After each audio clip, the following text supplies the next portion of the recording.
ఈరోజు అనంతపురం అర్బన్ నియోజకవర్గంలో 19వ విడతలో భాగంగా దాదాపు 27 మందికి సీఎంఆర్ఎఫ్ రిలీజ్ చేయడం జరిగింది. దాదాపు 19 లక్షల రూపాయలు ఈరోజు సీఎంఆర్ఎఫ్ చెక్స్ పంపిణీ చేయడం జరిగింది.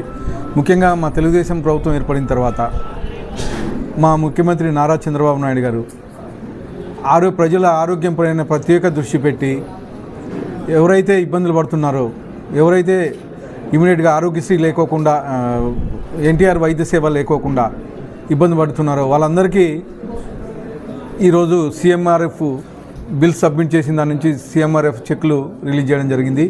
ముఖ్యంగా అనంతపురం అర్బన్ నియోజకవర్గంలో గతంలో ఎప్పుడూ లేనటువంటి విధంగా ఒక ప్రత్యేకమైన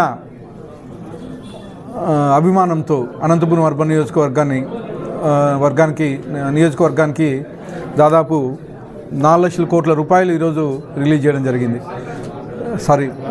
4 కోట్ల రూపాయలు సీఎంఆర్ఎఫ్ రిలీజ్ చేయడం జరిగింది. ముఖ్యంగా అనంతపురం అంటానే మా ముఖ్యమంత్రి వర్యులకు ఒక ప్రత్యేకమైన అభిమానం. ఈరోజు అనంతపురంకి అనేకమైనటువంటి ఇండస్ట్రీస్ వస్తున్నాయి.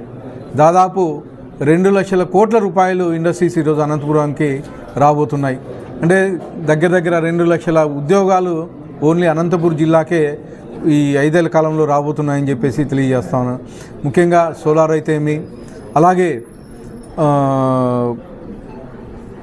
అయితే విండ్ మిల్ అయితే తర్వాత ఆటోమొబైల్ ఇండస్ట్రీస్ అయితే డిఫెన్స్ ఇండస్ట్రీస్ అయితే ఇవన్నీ ఈరోజు రాబోతుంది. ముఖ్యంగా రేమాన్స్ ఒకటి వస్తూ ఉంది.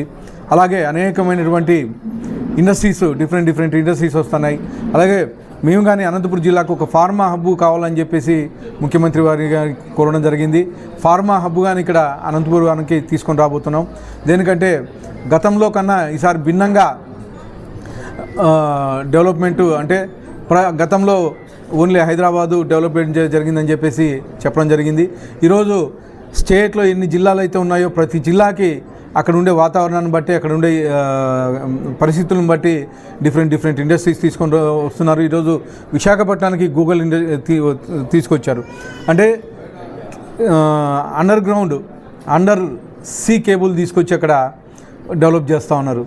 దాదాపు $100 మిలియన్ పెట్టుబడులు రాబోతున్నాయి. అంటే 87 వేల కోట్ల రూపాయలు అక్కడ గూగుల్ పెట్టుబడి పెడుతున్నారు.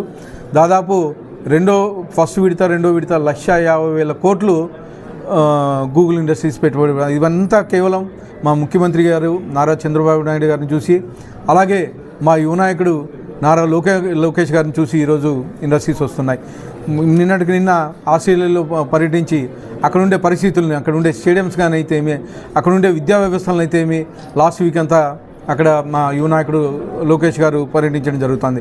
ఈరోజు దుబాయ్లో గత 3 రోజుల నుంచి దుబాయ్ అయితే యూఏలో మొత్తం తిరిగి మా ముఖ్యమంత్రి వర్యులు అనేకమైనటువంటి ఇండస్ట్రీస్ తీసుకొస్తూ ఉన్నారు. ఇవే కాకోకుండా ఒకవైపు రైతులకి గతంలో ఎక్కడే కానీ ఒక డ్రిప్ ఇచ్చిన దాఖలేదు. కానీ ఈరోజు మా గవర్నమెంట్ వచ్చిన సంవత్సరం కాలంలోనే అనంతపురం జిల్లా ఒకటే దాదాపు 1,00,000 ఎకరాలు డ్రిప్ ఇవ్వడం జరిగింది. ఇవే కాకుండా ఉరవకొండ కాన్స్టిట్యున్సీలో కానీ కమ్యూనిటీ డ్రిప్ తీసుకొస్తూ ఉన్నారు. ఇవే కాకుండా నిన్న హంద్రీనివా గతంలో కేవలం 1,800 క్యూసెక్ల నీళ్ళు మాత్రమే వచ్చేటివి. కానీ ఈరోజు 100 రోజుల కాలంలోనే కాలువ వెడల్పు చేసి 3,800 క్యూసెక్ల నీళ్లు తీసుకొచ్చి ఈరోజు అనంతపురం జిల్లాకి ప్రత్యేకమైన శ్రద్ధ తీసుకొని అనంతపురం జిల్లాను డెవలప్ చేస్తాను. ఇలా చెప్పుకుంటూ పోతే అనేకమైనటువంటి డెవలప్మెంట్ కార్యక్రమాలు ఈరోజు అనంతపురంలో జరుగుతున్నాయి. ముఖ్యంగా అనంతపురం అర్బన్ నియోజకవర్గంలో డంపింగ్ యార్డ్ అయితే ఇవన్నీ డంపింగ్ యార్డ్ కానీ ఇయర్ ఎండింగ్ కల్లా మొత్తం క్లియర్ అవుతుంది. ఇవే కాకుండా నిన్న వర్షాలు కురిస్తే ఎక్కడైతే ఎఫెక్టెడ్ ఏరియాస్ ఉన్నాయో అవన్నీ మా అధికారులను ఆదేశించి మున్సిపల్ కమిషనర్ అయితే ఎంపీడీఓని అయితే అక్కడ ఉండే సమస్యలన్నీ 2 రోజుల నుంచి నేను పర్యవేక్షిస్తున్నాను. దీనికి శాశ్వత పరిష్కారం వైపు దిశగా కృషి చేస్తామని చెప్పేసి తెలియజేసుకుంటున్నాను.